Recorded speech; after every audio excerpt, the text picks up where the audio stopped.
Hi guys, so here we have Daniel Holoyda, who is one of the leading Polish players.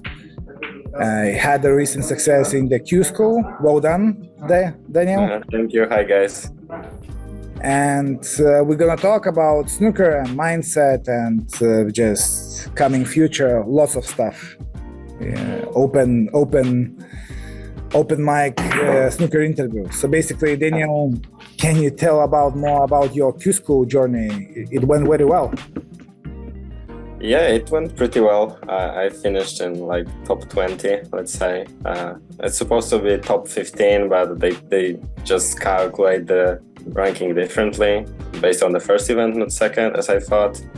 But truth to be told, it was very good experience. Like, conditions were perfect. I don't think I've ever experienced such good conditions on Q School. Like, the tables were really perfect.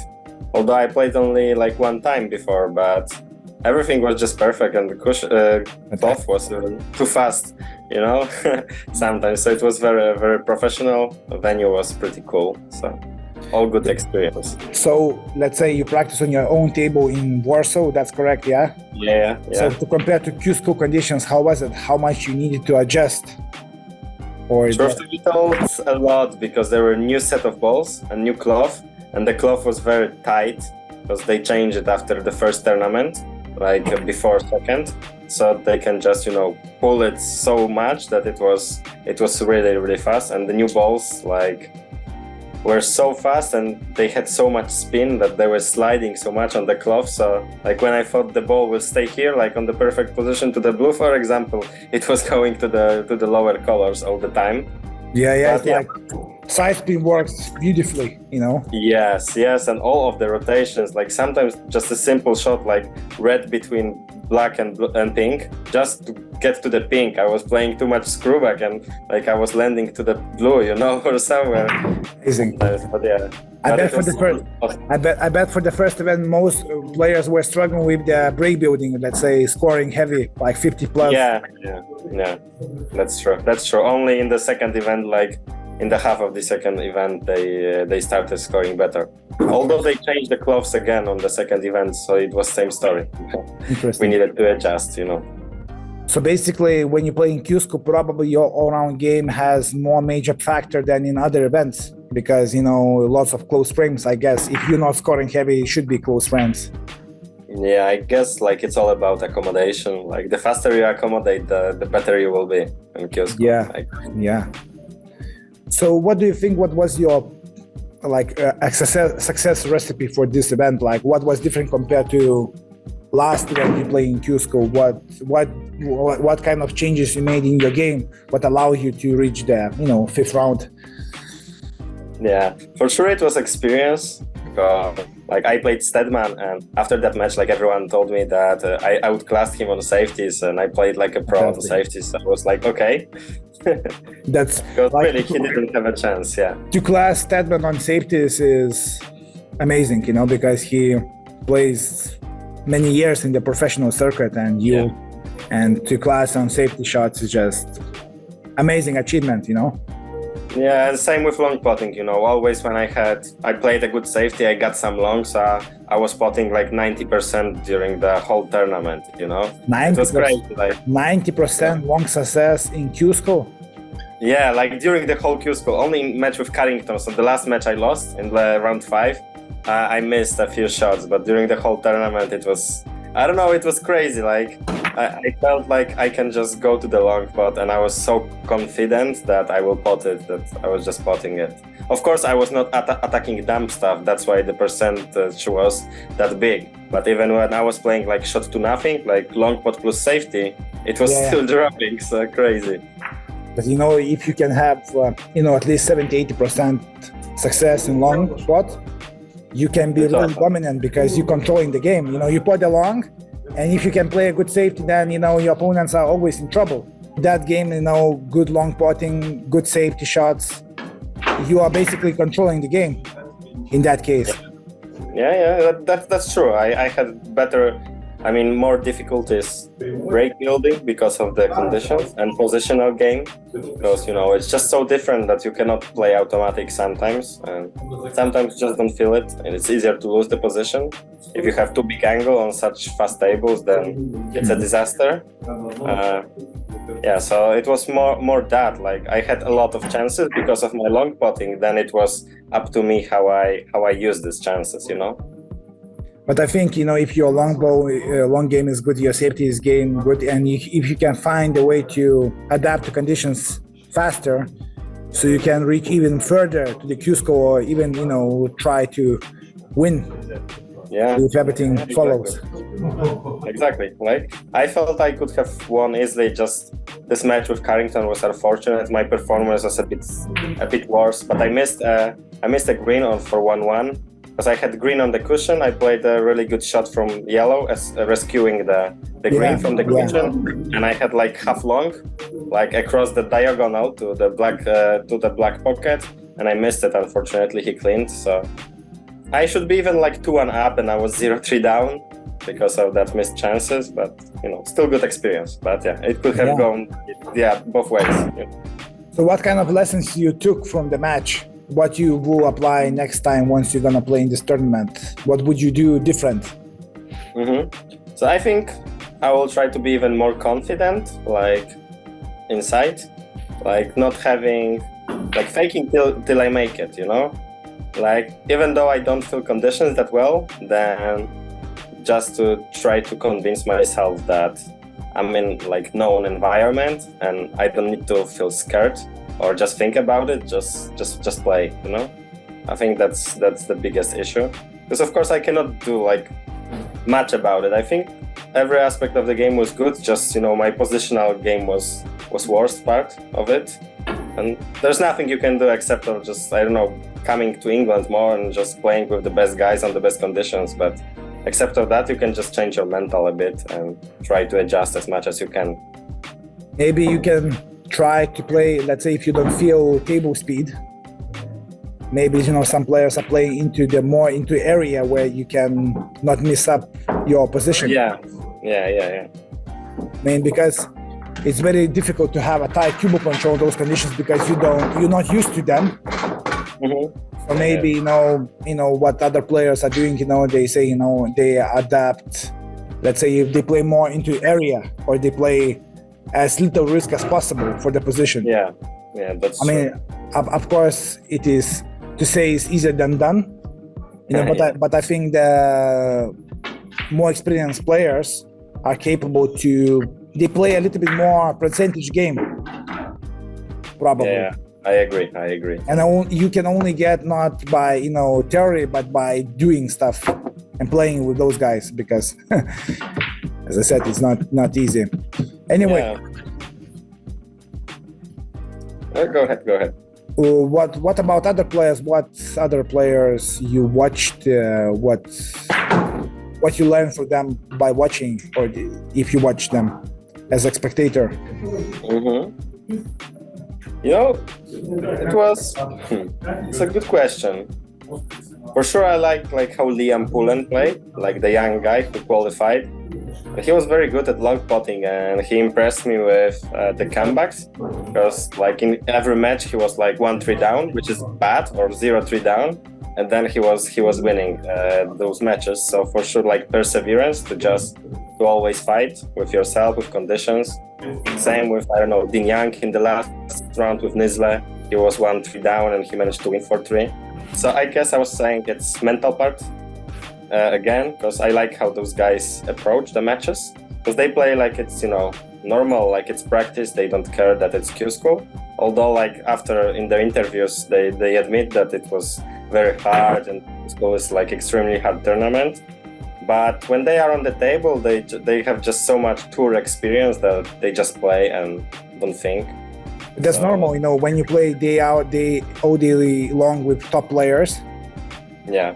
And you always in that environment, so you get used to. Like you are used to play in your own country, you used to play there. Yeah. So I guess it's the biggest advantage I think they have, and that's what I would like to learn. Like then you have like you have different like point of view on things, like you said. So it's easier to play. Details, nuances, details. I'm Vilius certified World Snooker coach. And if you're really interested in your snooker game, just let me know and click the link below. So tell me more about Poland. You from Warsaw, so how much you practice, with whom you are practicing, and what's the plan for the future? So I'll practice like 3-4 hours a day, probably right now. When I was living in Sheffield, it was more 7-8 hours every day. But right now I have to work and do other stuff. So like, I guess 3-4 hours daily, like when you practice solo and sometimes play sparring, it's okay. In my academy, I only have like Bartek Gutkowski. He is like top Polish guy. He plays in top 16 with us, but he's not like top, but he's in the middle of the ranking. Yeah. And also I have Julian Boyko in Warsaw from Ukraine. He lives there now. So we play from time to time with Julian. I try to play them up with him. Who's winning? Depends. Before Q School, actually, I beat him 2 times, but then he finished first in the rankings. So such a good player he is. Yeah, awesome. So I try to play with him, and that's it. There's not much more people around here, to practice. So mainly it's solo practice. Or what about Anteki and Baranowski, Mateusz? Baranowski, he lives in Warsaw, but he's in other club and he does different things. So we don't play that much. And Antek lives in Zielona Góra, which is like on the close to the German border. So it's like 500 kilometers from Warsaw. So we don't see each other very much. So what, Antek lives so far away from everything, so he plays in Germany more, or like he practices at home. I mean, we play together in German Bundesliga. We play in Oberhausen team. So from time to time we go, like once a month or 2 times. Once for 2 months we go to Germany to play Bundesliga together. But rather than that, he practices at home because he has only Marcin Niczka, maybe you know. So he's from Zielona Góra as well. So sometimes they play. Sometimes Baranowski comes because he's from as well. Like he was born there, but he lives in Warsaw. So yeah, because not many sparring partners, you have a very nice Q action, but Antek, is also like bow striking wise, it's just he's awesome with that. It's just joy to watch. It's like professional, yeah.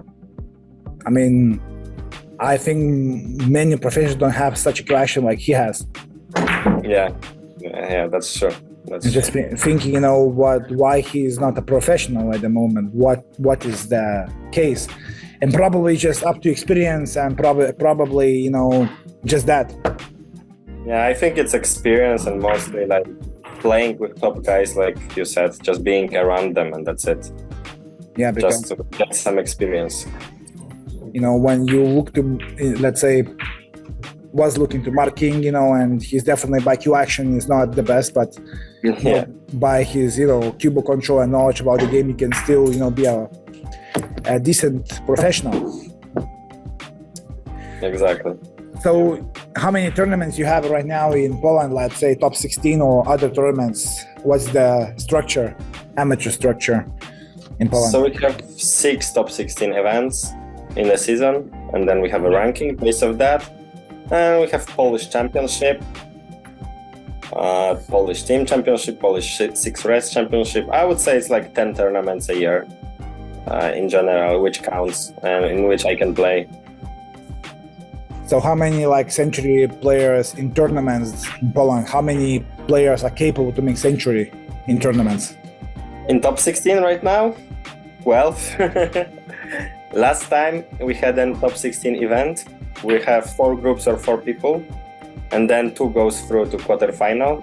So in group you have 6 matches in every group. So you have 24 matches, plus quarterfinals, plus semifinals, plus final, which is 31 matches. In the tournament. Yeah. So we had 9 centuries and 80 breaks over 50. Wow. in one tournament, and we play best of 5. Then the draw is best of 7. So you have, let's say, between 100 to 150 frames tops. Wow, something like that. So it was crazy. It's it's semi-professional standard. Yeah, it's crazy. It's harder to play in Poland sometimes than in European, because you have it's me, Antek Kowalski, Baranowski, Rogoza, probably, Niczka, Tomek Skalski from Belgium, from Poland. He's from Poland, but he lived in Belgium. Julian Boyko was playing with us lately. Grzesiek Biernacki also. Yeah, I know, like Grzesiek is such a very good brick builder. I mean, lots of good players, really, and it's hard to play sometimes. Because in quarterfinals, there's those 8 players who I told you we play together, so I can play Boyko in quarterfinal, or Skalski, or Baranowski, or Antek. Yeah. But that's good, you have a competition and you are lifting each other up. Yeah. I guess.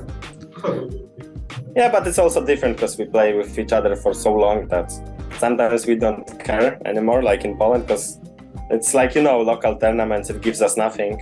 But when we go to Q-Score or EBSA, then the real fun starts, Yeah. So listen, Daniel, do you have coach or are you by yourself now? Yeah, I have coach for last 8-9 years from the beginning. He's Mateusz Nowak from Poland. He was an EBSA coach and World Snooker coach, so I'm always connected with him. So that's good that you have a support and a certain structure to your practice, I guess. Yes, but of course, most of the job is done by myself. I just follow some plan, which we have. But sometimes, if I need help, of course, it's good to have someone to look over you. I guess when you reach your standard, probably you just need a few words and that's it. Yeah, of course. Most of the things I'm aware of, just sometimes you need someone to show you and it will just do it. It's a coaching part, outside, snooker, so you just ask a correct question and the person answers by himself. Yeah, exactly. You just need some help to get to the right questions. One of my friends said me that allow players to improve. Don't disturb them. The coach's job is not to show the finger what to do, but allow players to improve. That is the most important thing. Yeah, sometimes you just need to gather your own experience. Coach is there to just help you through it, but you need to experience it yourself. Yeah, only I think the first steps are most important because there is a total beginning, and they just don't know anything about the game, nor about technique, not about game nor mental side. So you're basically nurturing like a baby, And then, when somebody grows up and reaches a good standard like yours, you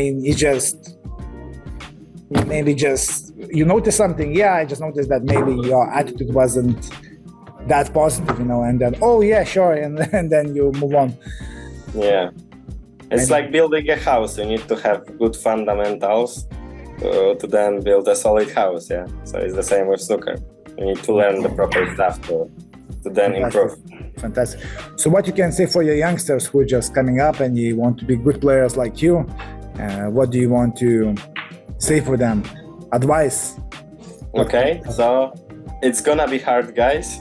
Don't give up. It's gonna be hard. Just listen to your coach, make notes, try to learn as much as possible for every experience, and try to also be how's it called? Not creative, but curious. Come with curiosity to snooker, not with negative emotions. Just try to turn everything into like a child who's just learning new things. Just look at those things and just ask yourself questions and try to answer with curiosity. Very good. Yeah, curiosity and intelligence gonna get you through lots of things. Yeah, exactly. And just enjoy the journey. Enjoying. If you are suffering, come on, it's not gonna be, let's say, a journey which is gonna maintain. Exactly. Yes. So do you plan to be a professional, or is just if it happens, it happens? How you see that? Of course, no, of course. I'm trying to be professional. I'm in the moment of like also building my own business and trying to get the money.